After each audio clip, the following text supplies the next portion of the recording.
Hey everybody, welcome to your U.S. History 1 class. My name is Sean Kennedy and I will be your U.S. History instructor for Summer 1. 5-week course. It's hot and heavy, fast paced. So if you're not aware of this, the first thing I really want to make everybody aware of, probably everyone is, otherwise you wouldn't have signed up for it, but just in case there's some people out there who are planning on procrastinating, it is not an option in the summer class, especially an internet course. So let me just get that out of the way. I'll probably remind you again and again throughout the semester. If you want to succeed, the key to success in this course is to work as much as you can with the schedule, and ideally to try to work ahead of the schedule. Excellent. So with that said, let's get started in orienting ourselves with this course. So you've logged into Blackboard, you've all gone into the start here, online orientation, excellent. So when you're ready to go, once you're done with the orientation, once you've submitted your questions through the exam using Lockdown Browser, of course, I'll show you that in a second, then you're going to be going through week 1. When you're done with week 1, after going through the lectures and after choosing one of your assigned readings, I'll talk about that in a second, and submitting your Taking Sides essay, I'll talk about that in a little while too. Then you're going to go to week 2, right? So on and so forth until we get to the end of the semester. Again, the sooner you can get through week 1, not rushing for the sake of rushing, but if you're able to get through it before this weekend, it would be ideal. Right.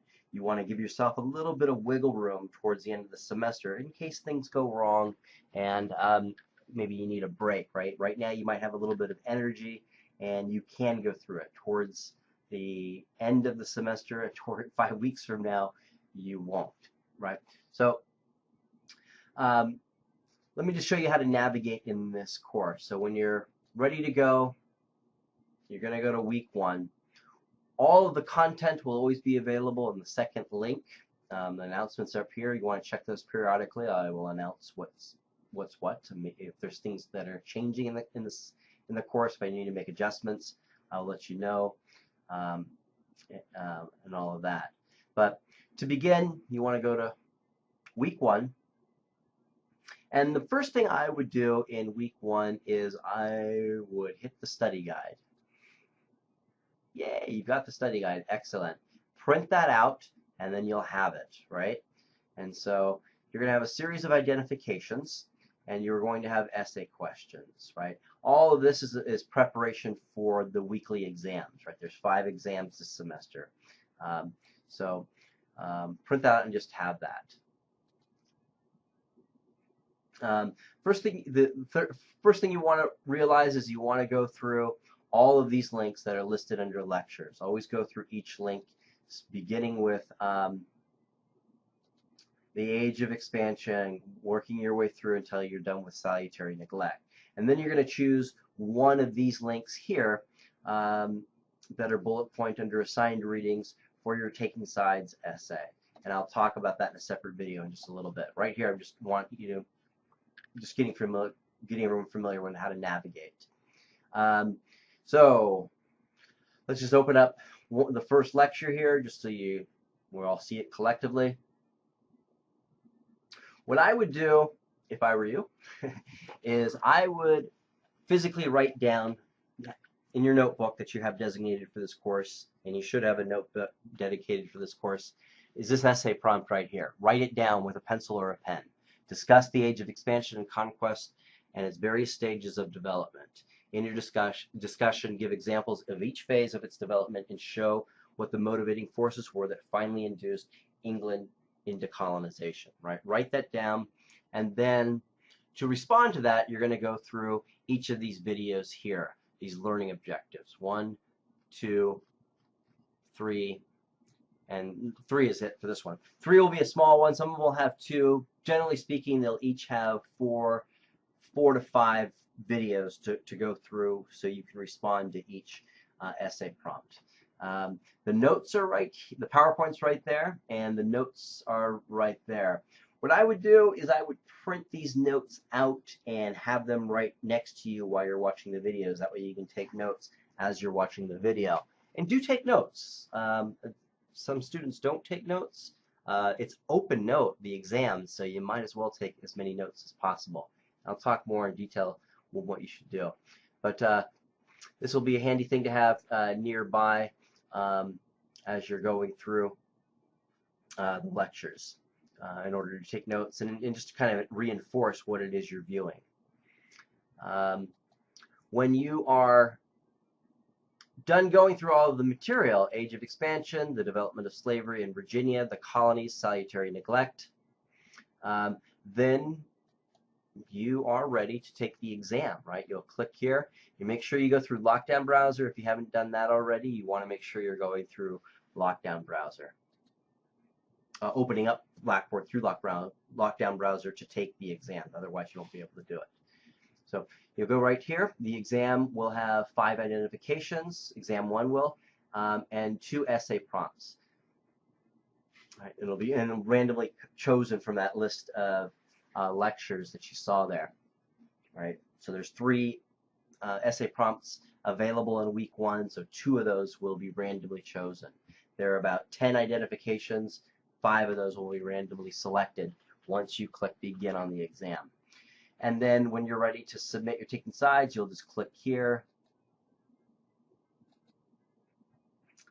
And it will open up and you just click view complete and away you go, right? So that's week 1. When you're done with that, go to week 2. And it's the same thing. It's all set up the same way. You got lectures here. You got assigned readings here. All right. And let's see. And when you're done with that, oops. You want, when you're done with exam 2 and taking sides essay week 2, then you want to go to week 3, so on and so forth, right? Let me bring up week 3. Week 3 is right here, so you see it. Just want to make sure everyone's seeing how it should be laid out in case things are a little bit strange on your end. When you're done with week 3, you go to week 4. When you're done with week 4, you go to week 5, right? So that's how you navigate. If you haven't done this already, then we'll conclude this little vignette video, and I'll get into how to really into some details of how to succeed in this course with the next videos. If you haven't done this already, immediately download Lockdown Browser by clicking down here, right? Either if you have a PC, you want to click here. If you have a Mac, you want to click here. So open it up and install now. If you have any problems installing this, I can't help you with it. I wish I could, but I don't know what's wrong with your computer. It should just be a no-brainer kind of a thing, right? If you have any problems, you want to call 872-2598. That's 872-2598. That is the phone number for distance education. So call them if you have any problems. Again, it should be very easy to do. And so if you are having problems, it's not your fault. It's probably something needs to be adjusted in your computer, which the folks, which are right down the hall from me, can help you with quite easily. So, but that is the first thing you want to do, because you will not be able to take an exam at all, including the exam you need to take for the orientation exam here, which is worth 5% of your grade. All right. So we'll leave it at that. I'll talk to you guys later. I'm going to go, the next videos are going to talk about how to succeed on the exams, and the other video is going to talk about the expectations for the taking sides essays. And I think that'll be it. Take care. Let me know if you have any questions. Email me if you have questions. And do email me if you have questions. If we need to talk on the phone at some point, that's great. But always the initial point of communication should be through email. And my email is listed in the syllabus and in Blackboard. Let's see, where's Blackboard here? So all my contact information is right here. So my email is listed there as well. You just go here, and there's my email address right there. So you can just copy and paste that, or you can just go through the website and I will get your email. That way I'll get your communication immediately. And if it's a quick issue, I can email you back. From there, if we need to talk on the phone, we can. But I won't be in my office, and so it'll have to be an arrangement where I am able to stop whatever I'm doing over the summer and get in touch with you. And I will. right? It's one of the things I pride myself on is I don't leave my students hanging. I will get back to you, and quite shortly. Okay, talk to you guys later.